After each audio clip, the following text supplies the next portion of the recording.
Well, the portal just keeps on chugging on, but there is light coming close at the end of the tunnel, only a few days away until the transfer portal closes. National championship right around the corner on Monday. Schools are starting to enroll, so there is light at the end of the tunnel. Most players will arrive on campus here relatively shortly as we welcome you back into another edition of Kolby's Corner, coming to you here live again on Tuesday night, January 13th, year of our Lord 2026. Appreciate everyone jumping in here. Like I said, guys will be enrolling here relatively soon.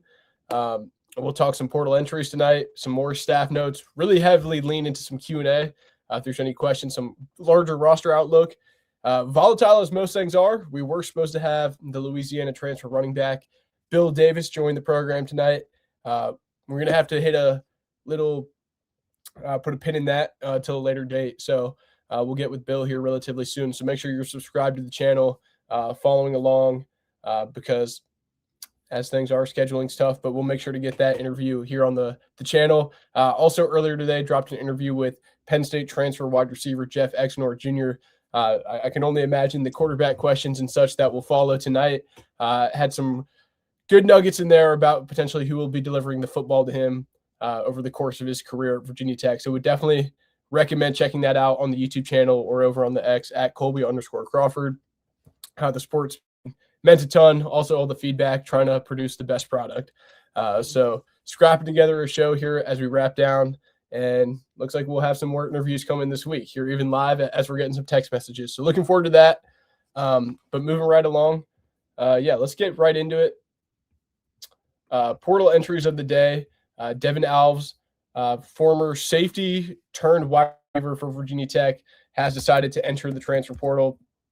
Originally from Florida, was someone this year who caught the touchdown pass, I believe against Wofford. Yeah, it was Wofford when he had the 19-yard touchdown pass in that game. There for a time, didn't look like he was really ever going to find his footing on the field. And then between injuries, really stepped up big in that wide receiver rotation. On the defense side of the ball, he played in 3 games in 2023, had 1 tackle, and then hit the position change, moving over to wide receiver, originally from Melbourne, Florida, Melbourne High School.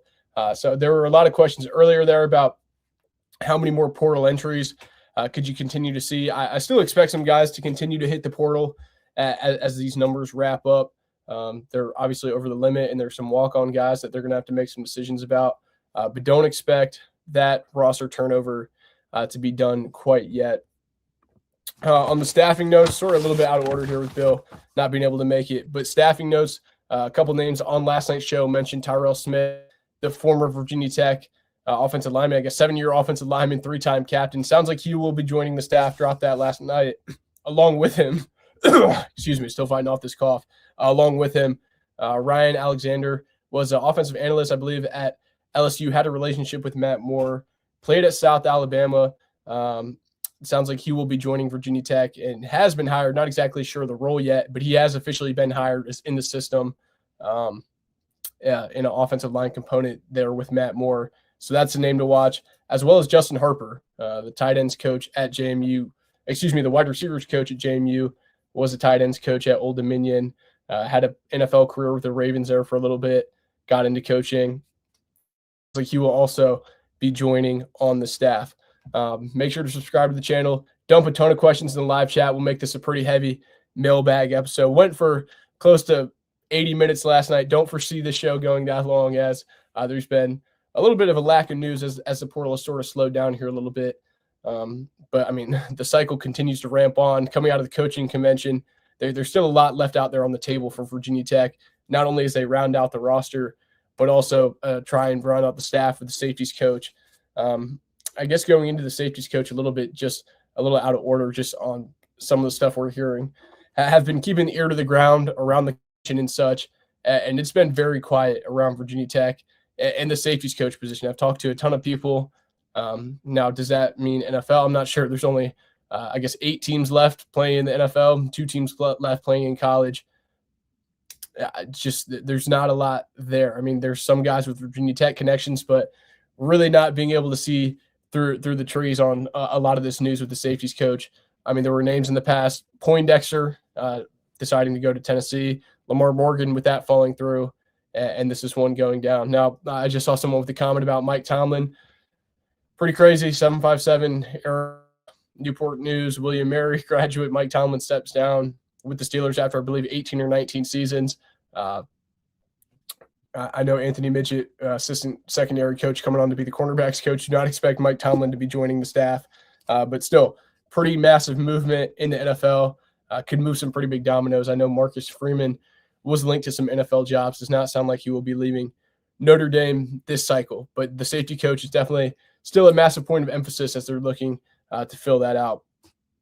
Now, remaining portal, but I know there will be questions about it. There's a couple names to watch. I know a lot's been made of Ethan Grunkmeyer. And like I said, reiterate what I said last night. And even in the interview with Jeff Exnor, I think everyone's really clear under the impression about who the quarterback will be, who they're expecting to bring in, but still has not shown in the database that he has signed. So I know it doesn't matter what I say for quite a few people commenting or just however they feel, it won't really change their mindset. But him, the Ohio State transfer lineman, Justin Terry, is one to keep an eye on, as well with the nickel corner from Penn State, Kenny Woosley Jr., still hearing positive things there. Timeline on all these things is really up on the air, especially Grunk. See people continuing to comment in that there's still just quite a few question marks with the timing of all that. We'll get into some roster outlook questions as, just continuing with the portal.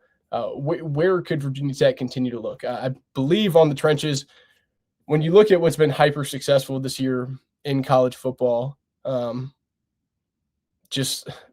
Tech was able to do last portal cycle, going out and filling extensively in the defensive line, offensive line, just getting bodies. I think Virginia Tech could always go out there and find a couple more guys there. But just looking at it, maybe that linebacker position is one to keep an eye on. Even under Brent Pry was a position that was probably under-recruited and underdeveloped, even in a sense. You look at guys, Brett Clouderball's moved up to edge. So you're really rocking with Noah Chambers, Caleb Spencer, Gabe Williams, and the transfer Wiley from Penn State. So outside of those guys, you're looking a little thin for, I guess, proven experience at the linebacker position. Keon Wiley from Penn State, I was just double checking his name. With the loss of Caleb Woodson, I know there's a lot that ties in with that, but it is just a position that hasn't really been up to par with the Virginia Tech standard. And I know you're keeping Brent Pry around and what he was able to do with linebackers at previous stops, but even still, I don't know at that position, or as well, even projecting, looking at the safety position without a safety coach, this whole transfer cycle might play a little bit into it. But when you look at that group, you've got Quentin Reddish coming back, which was a massive retention, one that didn't always feel the best about. Jordan Bass, who is an incredible athlete, was an elite wide receiver at Phoebus, specifically a wide receiver at Phoebus, and then flipped to the other side of the ball at college when he was at Pitt playing linebacker, comes to Tech. With the injury, they move him back to safety, so there's some depth. Still some question marks on what happens with Sherrod Koval. Brennan Johnson, Peanut Johnson, moving back to safety, has good instincts, but still some development. Tyson Flowers, in his last year of eligibility, you kind of know what you're getting. And then Sheldon Robinson, who had a freshman year turning into a sophomore year, but, there's still some meat left on the bone probably at that safety position. When you look last cycle and they go out and they bring four guys, Koval, Cash, Ellis, and Flowers, and you bring in all those guys because safety, the last couple seasons where they dealt with whether injuries with Nazir Peoples or targeting ejections and injuries with Jalen Stroman and having to play young guys, Jalen Jones, a converted wide receiver, Mose Phillips, a really young player, Quentin Reddish having to assume that they tried to really over-recruit that position and probably missed on a couple evals. And I think Virginia Tech at this current moment feels like they're pretty good at this safety position. But, they've been in that position before in years past, and it hasn't really come to fruition on the field in that regard. Looking at the offensive line, and like I said, without Bill Davis here, sort of playing a little bit from behind, but appreciate everyone. Make sure to subscribe. Dump a ton of questions in the live chat. I'd be more than happy to answer them here just on a mailbag episode. You look at the offensive line, Laith Ganem coming back, development on the interior, Montavious Cunningham potentially getting another year, Brody Meadows with another year, getting back healthy on the inside. Johnny Garrett, especially with the addition of Logan Howland. Those are two tackles that you could feel pretty comfortable with starting going into ACC play, as well with Aiden Lynch, someone who saw a ton of really, really valuable minutes at tackle against ACC competition down the stretch with injuries and such. Kyle Altuner, sort of that rock on the inside at center, and some of the additions they've been able to make, not only with the younger guys taking the next step, but also through the portal. Names like Troutman, who could develop behind Altuner, or maybe even slot inside the guard. That's another name.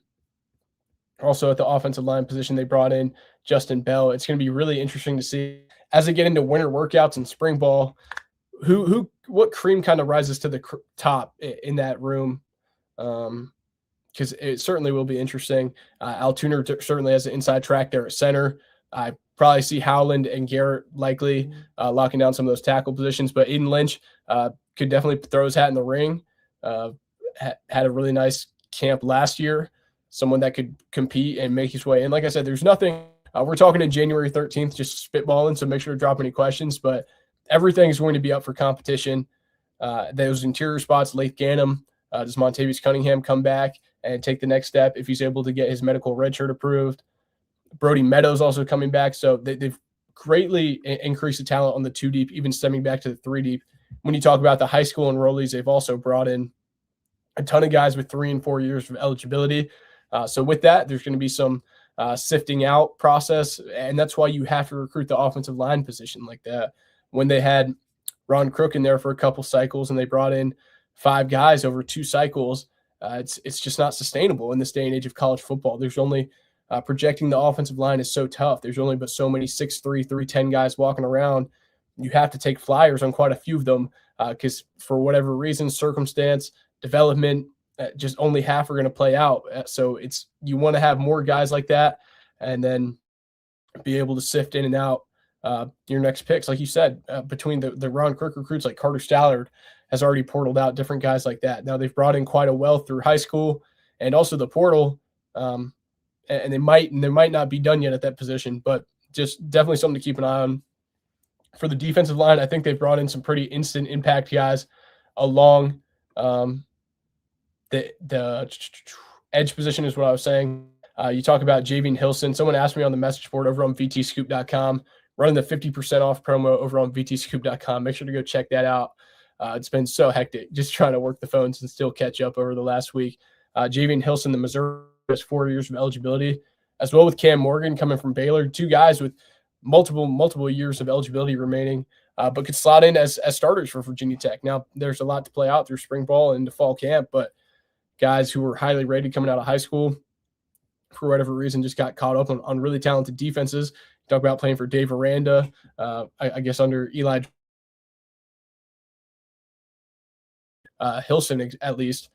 So 2 really talented players and guys like on the edge position. I was just talking to Jeff Exnor about Cortez Harris, Malachi Williams, 2 other edges that might take a little time. Cortez Harris posted some clips on X that really showed some great bend and twitch.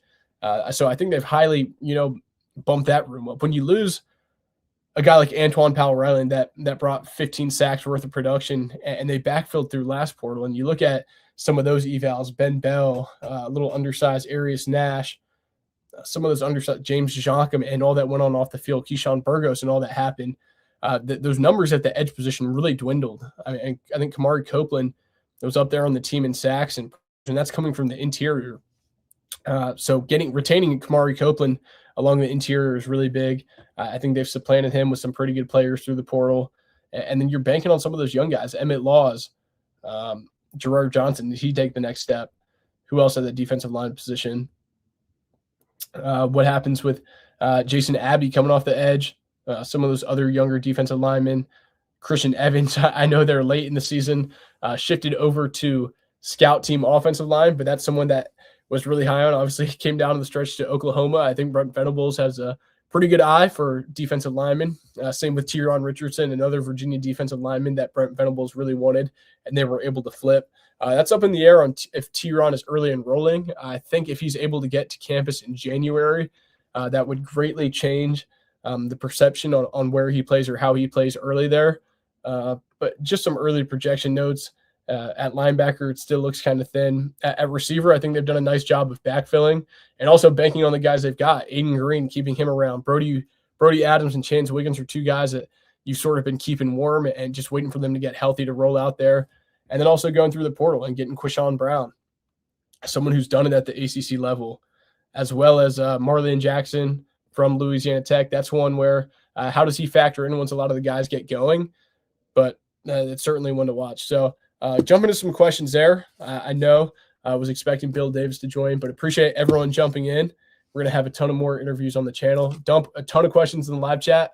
We'll get to all those, make it a little bit of a mailbag episode. And yeah, we're going live tonight, tomorrow night at 7:30, and Thursday at 7:30. And would expect some news between now and then and the end of the week as the semester gets kicked off next Tuesday, first day of class. So I saw some questions about that as well.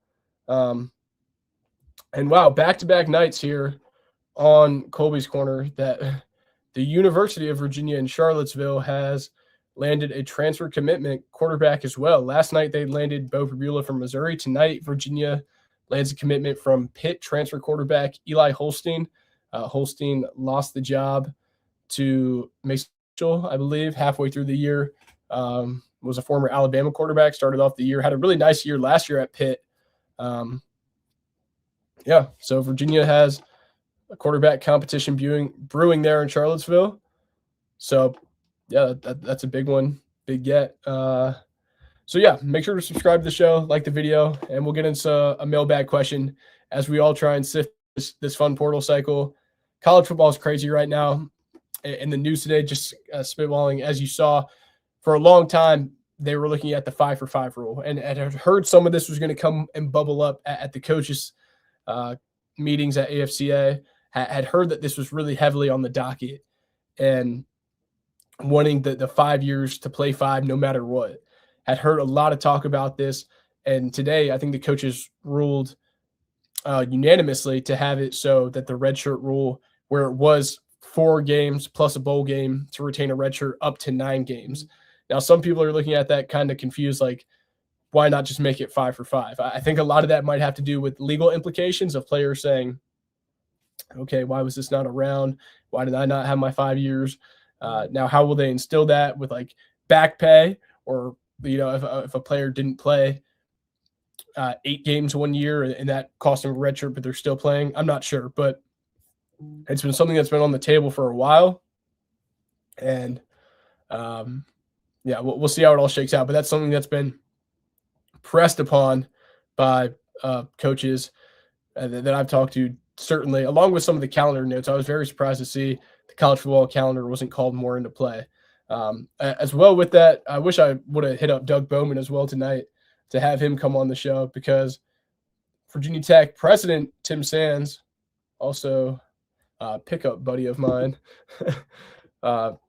came out in a joint statement with Arizona president Suresh Garamella, Georgia's Jer Moorhead, as well with Washington president Robert J. Jones, to encourage schools to sign the participation agreement, pretty much telling university presidents to, I guess, come together and follow the joint rules, which is like the rules that they've agreed to. In this day and age, I feel like, and I feel like I echo the sentiment of Doug, that university presidents really need to be, I guess, taking a step out and trying to forge the future of, you know, how to collectively bargain and actually take actionable steps to securing the future of college football as it's entering a rapid change. And I don't know if you can just sit back and say, let's all follow the rules and sit on our hands here.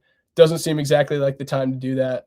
But yeah, those are just some notes of the day. So make sure to dump questions in the live chat. We'll get out of here on a little bit shorter episode, and we'll have some more interviews coming this week. Okay. All right. Tom G, what is the over under on the number of grunt questions? Probably under. We'll see. Let's set it like 5.5. I mean, like I said, I will reiterate, I don't know how many people are in here from last night or the crossover. I still feel very convicted in Virginia Tech's pursuit, if you want to call it that, of Ethan Grunkmeyer. I know the waiting game is dragging for everyone. Nothing has changed from my side on what I'm hearing between the two sides of Virginia Tech and Ethan Grunkemeyer. Still fully expect him to sign with Virginia Tech and lace it up in maroon and orange in the coming year. Like I said, one way or another, you're going to have resolution on this. Classes start Tuesday. Believe a week from now, Tuesday. Believe the last day to add a class is that Thursday or Friday. So one way or another, it won't drag out too much longer. I'm not expecting it to drag out too much longer. I know I've been in the camp of saying soon. Everyone's like, well, you said soon. I guess that is a relative term, but I really do not expect to see this drag out any longer and don't see any other players getting involved that other people have mentioned. Jay, hot topic, what's happening with Grunkemeyer? Like I said, the semantics of it, I'm not exactly sure. I can't go into the details of all that. Virginia Tech sits in a really, really great place with Ethan Grunkemeyer. And I think you can see that by talking to different players about what they were told on their commitment status to Virginia Tech, as well as other quarterbacks in the class that made different decisions and triggered certain announcements on why things happened, because there's an overwhelming understanding about where Virginia Tech is going at the quarterback position. Now, I know they've also, everyone wants to look at Grunkemeyer. They also went out and signed former top 247 quarterback Bryce Baker to come in and have competition with Grunkemeyer. Two very highly rated guys. Bryce Baker with 4 years of eligibility, Ethan Grunkemeyer with 3 years of eligibility. I expect both those guys to be on the roster and competing in the spring, as well with Troy Hune, the true freshman guy, the true freshman coming in from San Marcos, California, and probably Kelvin Ryan there from DeSoto, Texas, all battling it out. That's a really young quarterback room, and you're bringing in Danny O'Brien, who's a relatively young quarterbacks coach, but has shown the ability to develop guys and see some uptake and improvement. So that'll be certainly a point of emphasis in the spring to be pretty excited about and follow. Got Burnt Cereal 3074. Appreciate everyone jumping in here with all the comments. How do you feel about the offensive line for next year? Is it going to be good enough for having a passing scheme? Personnel-wise, I feel like they've upgraded personnel. Now you lose a Tomas Remack, who was such a valuable asset for Virginia Tech this year. Well, was really put in a tough situation from the start and having to play so many different alignments, right tackle, right guard, left guard, everywhere except center, just because the talent discrepancy was so low, and he was the plug-and-play guy. Now, he was an all-conference honorable mention coming from the Big 12, someone who will have looks at some of these Senior Bowl games and going into the Combine.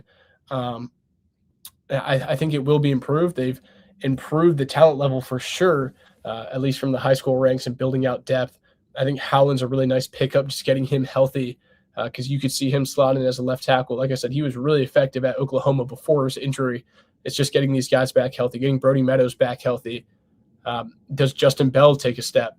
Does a true freshman guy who can get there in January take a big step?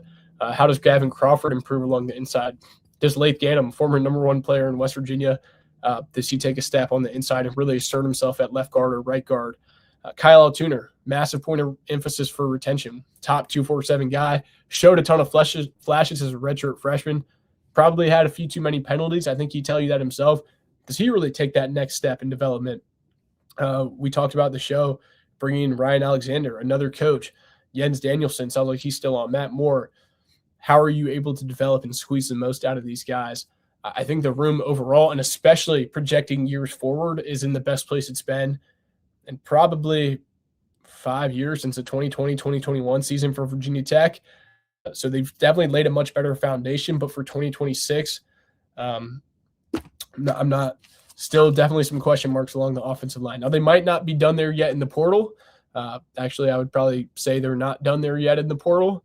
But they've certainly laid a much better foundation, have rapidly increased the talent level across scout team, second team, and the starters as well, bringing in a Howland.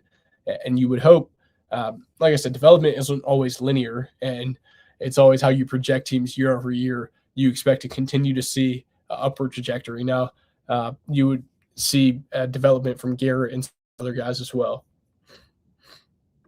D. Robbins, any news on Grunk? Nothing new from last night. Still fully expect Virginia Tech and Ethan Grunkemeyer to sign to Virginia Tech. I know it's getting stale at this point, people are getting frustrated as it lags on, but really there's nothing new from my side. And I still fully expect Ethan Grunkemeyer to play for Virginia Tech, to sign with Virginia Tech. And that's really the long and short of it at this point. I know the delay will drag it out. I'm sure when we talk to James Franklin after all this, I'm sure we'll have to ask about it and see and give vindication to everyone who's been panicking. But I've talking around the industry, talking to other coaches at other programs and such. It's pretty well understood what the situation is. Go Unk 14, Mike Tomlin for quarterback 1. It's pretty crazy, William Mary, when you look back at the picture, Sean McDermott and Mike Tomlin both on that football team back in the day. So 2 illustrious NFL coaches, and I guess McDermott has a shot for NFL championship this year. Got Pat Thompson, 14-15. Should we expect any surprise commits? It's a transfer portal. Expect the unexpected. I mean, you think you've seen it all, and then something completely out of the blue shakes your world. Expect the unexpected is what I would say. You're entering uncharted waters where this is the one portal cycle, but I mean, there's going to be, I don't know, like, is high school recruiting done? I think they're probably shut down for 2026, but you had the second signing period, and there's late evals that can pop up, even with the dead period being what it is right now. February is like all dead, but I could still see something happening there late. I mean, think about Cam Spark. I think there's another question in here about that. Cam Sparks was one that popped up late last year. The transfer cycle, there's always late movement here as we come down in the waning days. I would expect the unexpected. And like I said, I still feel pretty firmly in that camp that they'll add 3 to 6 to 7-ish more guys. There's going to be more portal movement out. There's going to be more walk-on guys who are no longer on the team. So stay tuned these next couple of days. I know today was kind of a leaner day, coming off some of the excitement of past days where it's been boom, boom, boom, Cortez Harris, Malachi Williams, Adarica, but still expecting some news. Hokie Man, what's the word with Justin Terry? Today, spent some good quality time with the grandparents and running all around. So I haven't honestly circled back on some of these names, but Justin Terry, still expecting there's positive linkage between Justin Terry and Virginia Tech. Enter the portal with the do not contact tag. Has the extensive relationship with Matt Moore. I know it's not exactly the experienced offensive lineman that Virginia Tech is probably craving for the 2026 season. They've got a number of guys with 3 to 4 years, 5 years of eligibility with some of these freshmen coming in that are likely going to redshirt.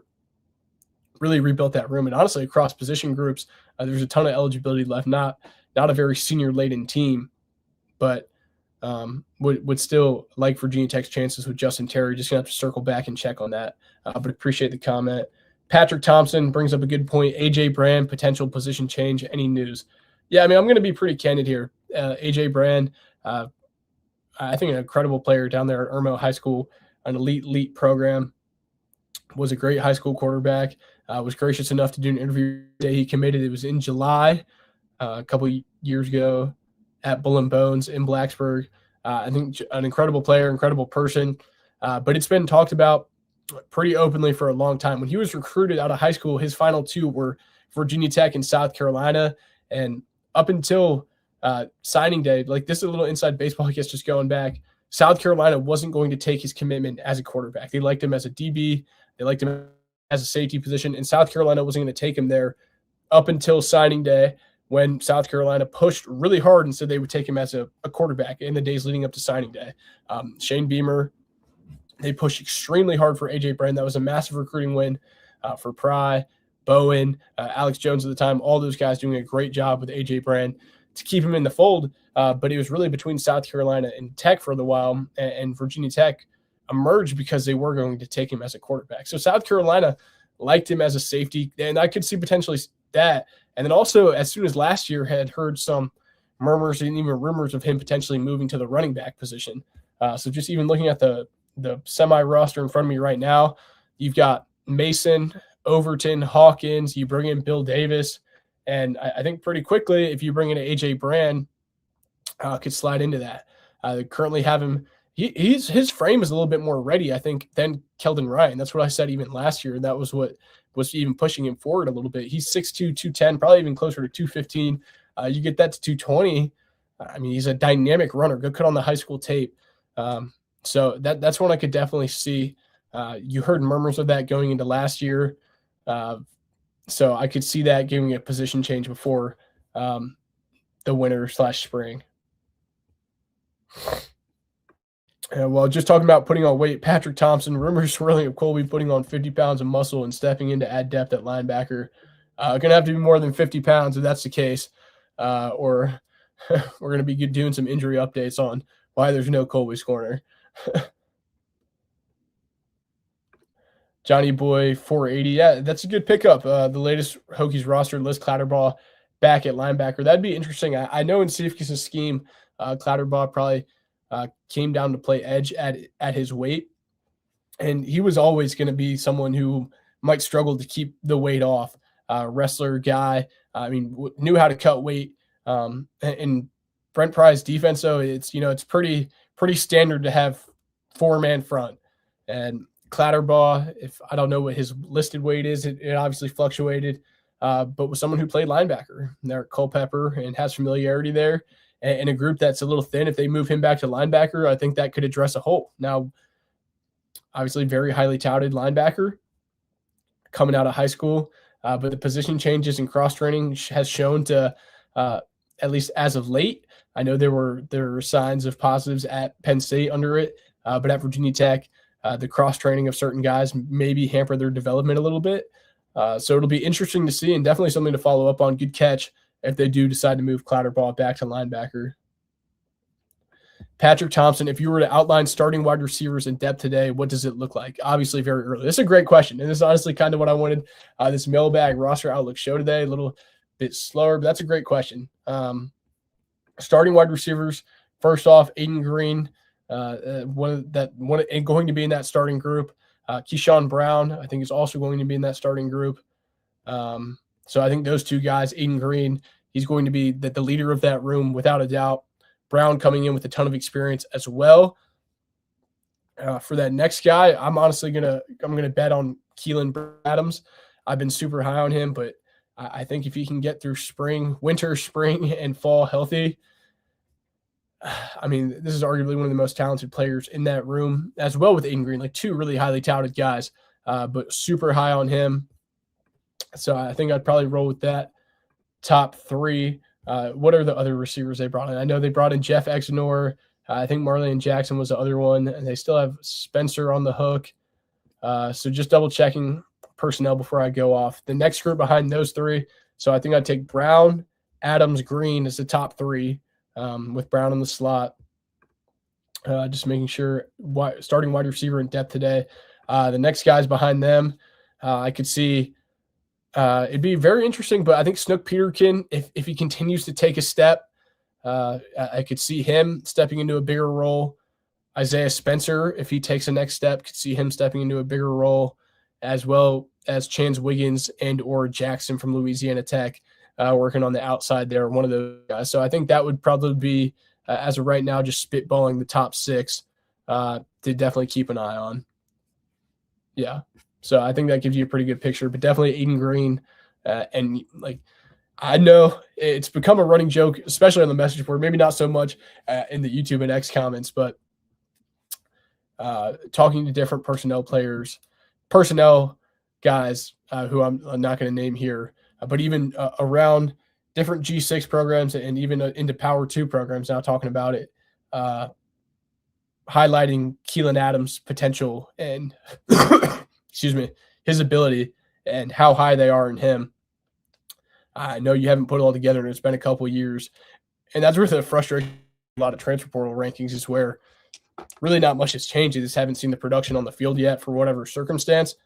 That's one that I think just needs to get healthy. The frame is there. The skill is there to pop. So I think they've got a lot of talent in-house. Now it's just time, kind of a make or break deal for a lot of those guys. Chance Wiggins, Brody Adams, two of those guys. And I think they will have pretty big years, both of them, 6 ends. It just happens that they wear number 7 and number 6.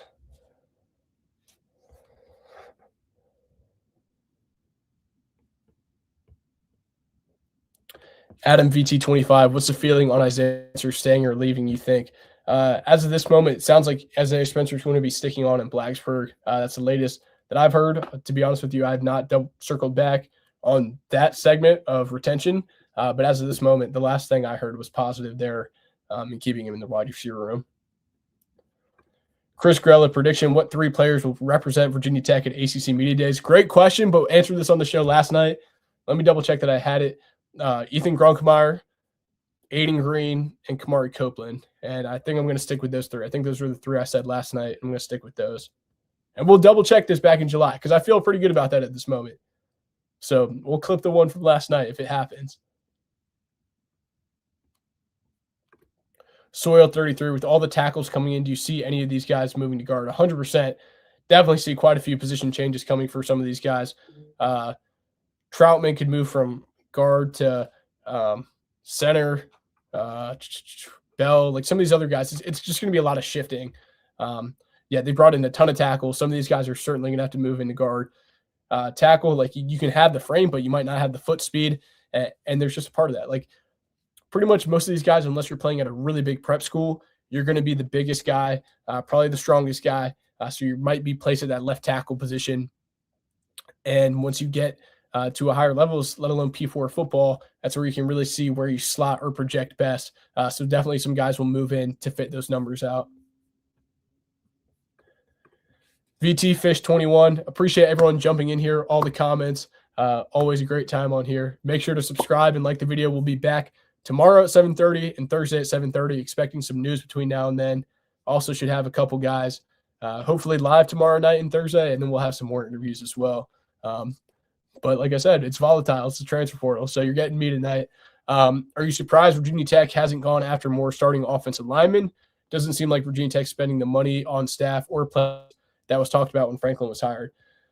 Yeah, I mean, I think there's a good point of that they're not spending the money. Now, it's a difference between not spending and not being allotted. The money is there, I think, both NIL and for the coaching staff. Like the coaching number has been there. They've like that number is out there on what they're willing to spend. Now, they probably underspent on the staff, but, you're not there's no need to overspend on guys that you don't want. Like you look at Kotelnicki and Knowles cost $3 million, and I think Franklin's probably under the impression that Knowles cost him a job in a way. So going with guys he's familiar with. I think now on the players' side, I don't know if there's a question in here. They've definitely thrown some money around this cycle. They've been in a lot of battles. Now they're not going to go overspend willy-nilly and be at Texas Tech or be in Oregon or Miami. They're still not in that echelon without a doubt. But I don't know if I gave anyone that impression or anyone else did, that they've greatly elevated their stance in the NIL space and also retention. Like a lot of these contracts, Kamari, these guys are very well compensated. But I think they've done a really nice job of picking their spots, especially as opposed to a cycle ago. Let me just even look at like last year's cycle. It was, how you sort of have to make the most of what you can. Like Jaden Muskrat coming from Auburn, great, but really struggled at Tulsa and didn't get on the field. Garrett Rangel still hasn't really found his way. Antoine Santiago taking a flyer on a linebacker from Temple. Michael Short from UNC, that was a pretty good transfer. I think landed on his feet at TCU. Isaiah Spencer coming up from Jackson State. Caleb Brown from Hawaii. Cody Heisman from North Dakota State. That was a really nice pickup. But some of these other guys, now the West Virginia offensive lineman, but James DeJoncum, Donovan Green kind of. Who else on here? Chris Nash never really played up to that. Ben Bell didn't have the most productive season. Jazari Priester cycled out. Isaiah Cash last season coming from Sam Houston. Joe Reddish. And I thought Joe Reddish had a couple nice games. But I think this year they've been a lot more targeted in getting some more guys that they had real competition with. I think about a Jaquez White where Tennessee wanted him bad and Virginia Tech was able to outbid and keep and get, which was really big.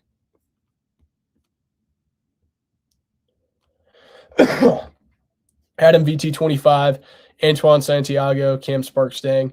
Haven't seen a note on either of those guys at this point. Expecting both those guys, specifically Cam Sparks, hearing more there. Haven't heard much on Santiago, but as of this time, yes.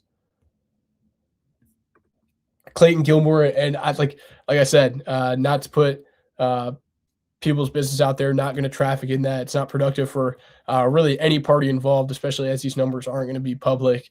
Asking about Kamari Copeland's NIL deal, it was north of 7 figures. But I mean, that's all that you're sort of going to get into, just out of, for everyone involved there, ballpark.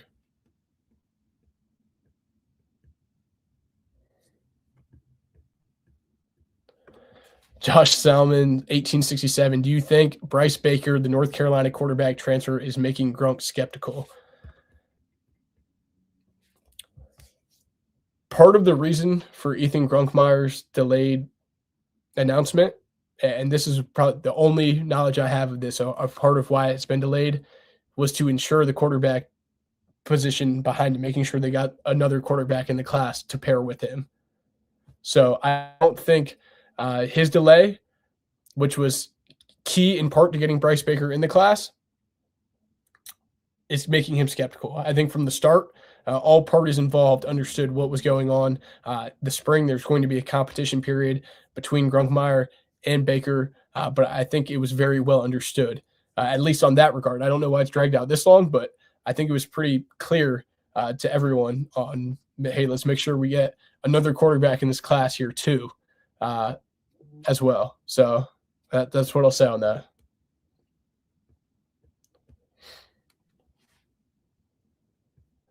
Jay Programmer, literally, as we're saying, this got a DM about what's going on with Grunkmeyer. Slow day today. Is a dark period truly dark? Why so slow? Yeah, so it's a dead period, not hosting guys on campus. And also, I mean, Virginia Tech's made a ton of hay already. We're not expecting a ton more guys. Like, they've already got 21 guys, not including Grunkmeyer. If you do, that's 22 guys to pair with the high school class they've brought in. So they don't have much work left laid out in front of them in this portal cycle. So, I mean, I know that you had a swell of commitments, but if you even look across the landscape of college football, it's slowing down a ton as enrollment periods are ending. But yeah, I know it's been a little bit of a slow day. So appreciate everyone tuning in here. Tom G, I think it's a great sign that Virginia Tech has gotten a ton of wide receivers and tight ends from Penn State. Yeah, I mean, specifically tight ends, that makes sense with Ty Howe, him being the offensive coordinator. Talking to Jeff Exnor today, like I said, had the interview with him earlier on the channel, and he talked about Ty Howe and how he wants to run the offense. You've heard it echoed by Franklin, who's going to have his fingerprints on the offense. They want to utilize a wide receiver. That came under question late in his Penn State tenure on, hey, do they have the playmakers on the outside? Or are they not giving you an opportunity? And I think that's why Grunkmeyer has excited a ton of players to want to come to Virginia Tech, because he can deliver the ball on time and it sort of fits the offense that I think Hal wants to instill. Now, the tight end's going to be a really big part of that, but I think the wide receiver as well. In regards to getting, I just saw your follow-up. Yeah, I guess I kind of tied that in. Andrew Baffy, yeah, it's a good question. I was trying to touch on this earlier. I don't know if you were here. So Friday is the last day to enter the transfer portal. You can commit anywhere up until, the last day to enroll in classes. So for Virginia Tech, I think the last day of drop ad is the 26th off the top of my head. So that would be the last day to technically commit to get there for the spring semester.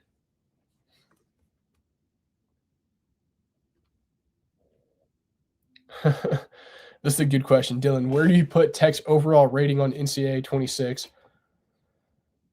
Where were they in NCAA 25? Or because, I mean, I feel like that would be a pretty good baseline. See, like, me, I'm actually not even a massive gamer. It's just saying Drones was at 84. Caleb Woodson was at 81. Remack was an 87. What was the team overall, though? They weren't in the top 25.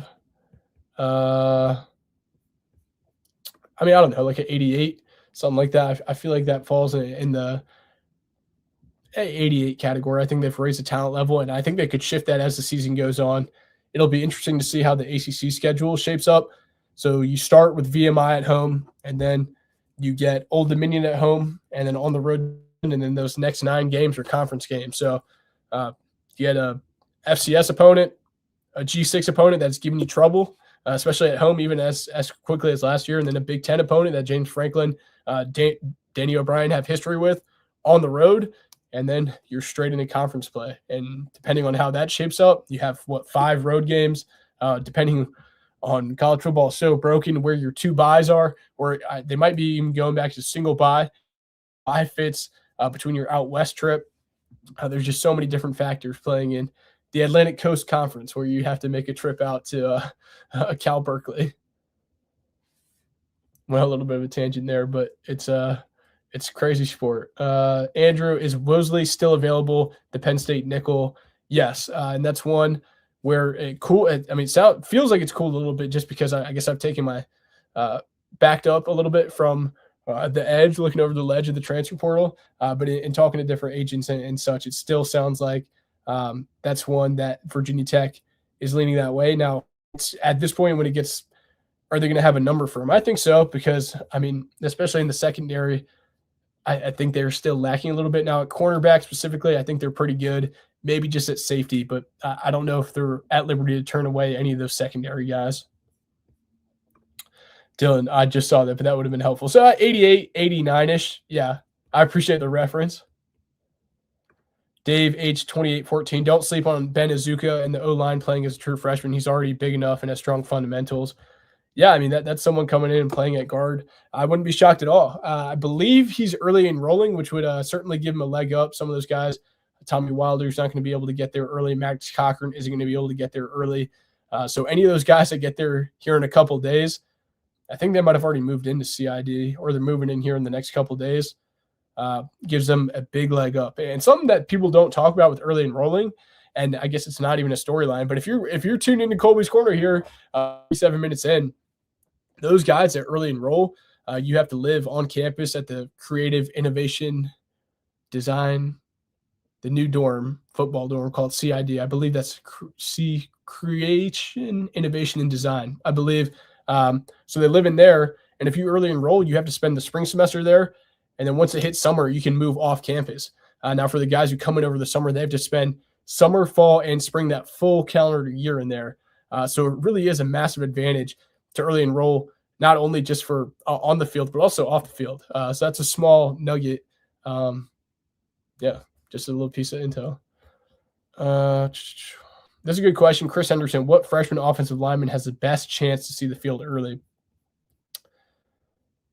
So it would be someone who early enrolls, like I said. So Cochran and Wilder probably taken off that list. I think Azuka. I know he probably might play center.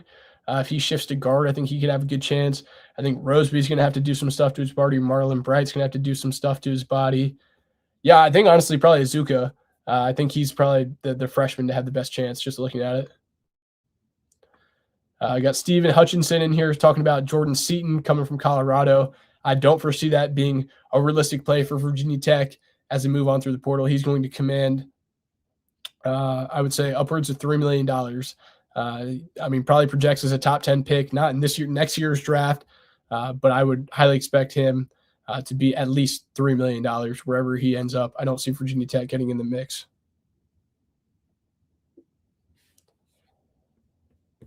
Clayton Gilmore, this is a good one. People want to know favorite dining hall on campus. I feel like I got to go West End, tried and true. You got so many options. Fighting Gobbler, JP Chop House, shout out JP's, London Broil, Lobster, whatever you want. 7, you got the wraps, Rosso, pizza, pasta. You just can't go wrong. Turner's on campus is good. I know there's some people who like Hit Hall, but I think West End is just such a staple. And the amount you're over there at the football facility just running over and stuffing your face full for 5 minutes and then going and filming the Kolby's Corner is always super clutch. So tried and true. I think West End, you can't go wrong.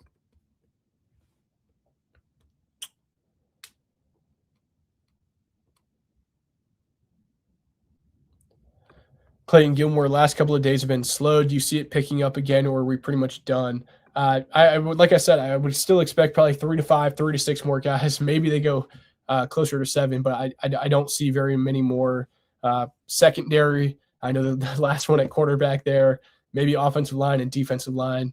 I could see some additions there, but not expecting another massive flurry. And I think it's calming down for quite a few programs. VT15 hypothetically, if Grunk falls through, does Virginia Tech get another quarterback, or is Baker Brand Hune going to be the room? I guess I don't traffic in hypotheticals. I feel and look, hand up. This is going to be clipped to all heck if it does fall through with Ethan Grunkmeyer at Virginia Tech. I feel very confident that it's not falling through on all fronts, but I know until it's done, some people just won't be able to sleep at night. Don't take Sudafed like I did last night. I had some crazy dreams. But I mean, I guess, but like I really just don't foresee a world where that falls through, and I don't know how else to say that at this point. But I guess in a world like that, there's guys else in the portal that you could go make a move on, but I don't know how else to say. I feel very convicted on that.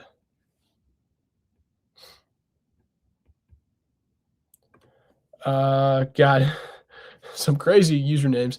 Eustace Frederick E 1353. A lot of entering in kids have multiple seasons of eligibility remaining. Does this suggest a more long view or strategic approach to you, or the need to be a bit patient for 2026? I think the approach is still win now. They've brought in a ton of very talented players, have rapidly increased talent level currently and long term. The coaching, I think, is a massive upgrade from the last couple seasons on numerous fronts: defensive line, running back. I think they've done a really nice job in the secondary. Anthony Midget, I don't think a lot's been made of there. I was talking to some people up there about what he could bring. Now, I think recruiting could be something there, but I think development among those quarterbacks is going to be really interesting to watch.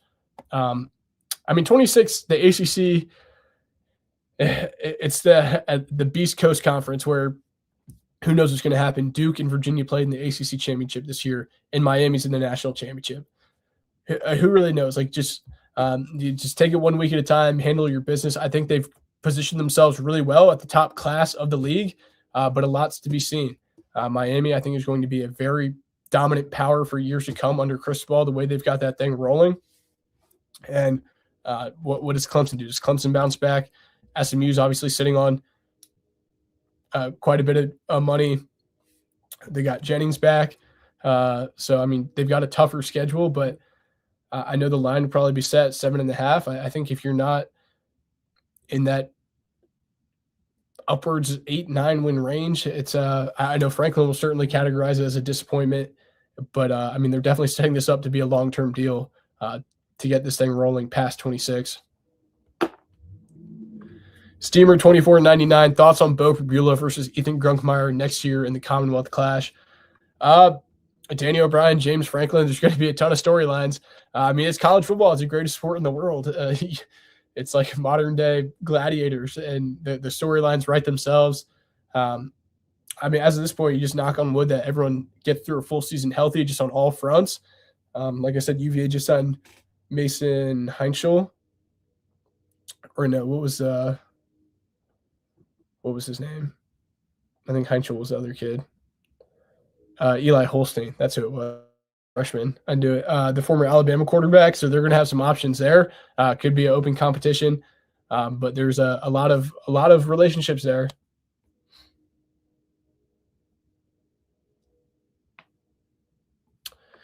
Mike, yeah, let me pull up the updated 24/7 class rankings. In the class, I believe they're up to 25 for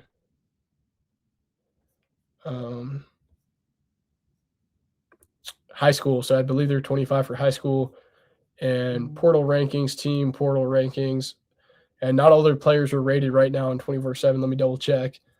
Virginia Tech is up to 16th with every player rated except one. So top 25 high school, 16th currently in the portal, and you're missing a quarterback commit in there, so that will inflate.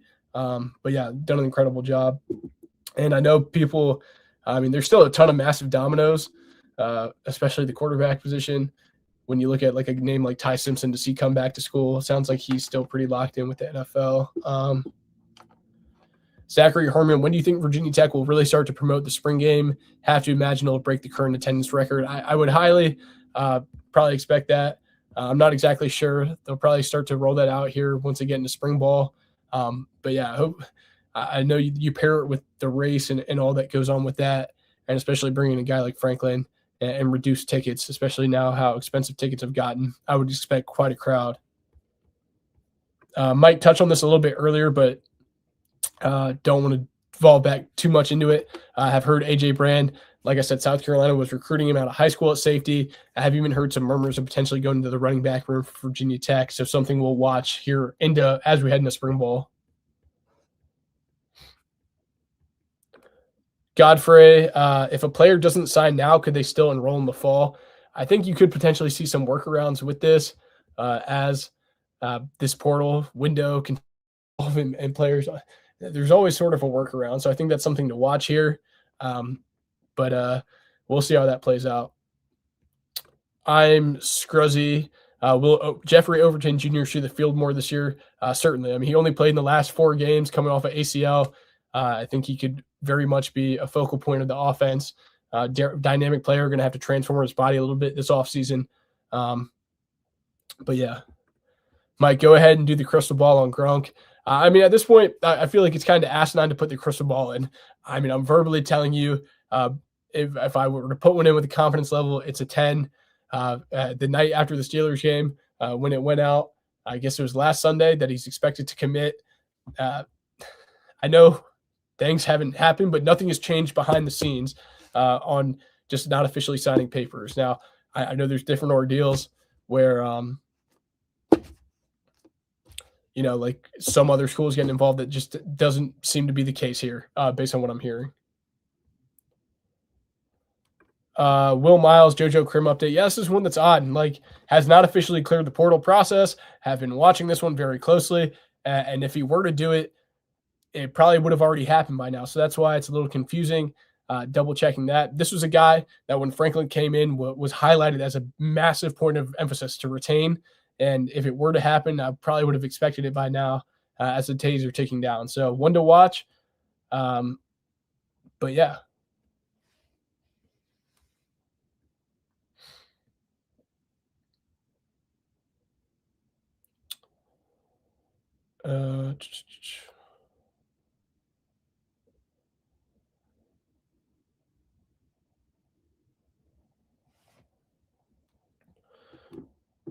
All right. I think that'll do it for tonight. Appreciate all the support. I know we're supposed to have Bill Davis on the top of the show. I feel pretty confident. Hopefully we'll get him tomorrow night. I think he actually arrives in Blacksburg tomorrow. So hopefully have him on the show tomorrow night or sometime later. Going to have some more other player interviews loading. Went longer than I even thought we would tonight. So thank you guys for the support. Make sure to subscribe to the show, like the video. Going to have a ton of content coming out covering college football and Virginia Tech as we head into the spring. Like it, follow along, head over to vtscoop.com, 50% off. Have a great rest of your week. Stay warm. I just double checked that the first day of class next week in Blacksburg is going to be a low of 15 and a high of 25. So winter's not over yet, but the transfer portal is winding down. So with that, be kind to one another. Thank you for spending your evening with me, and we will catch back up soon tomorrow night at 7:30. Until then, peace out. God bless.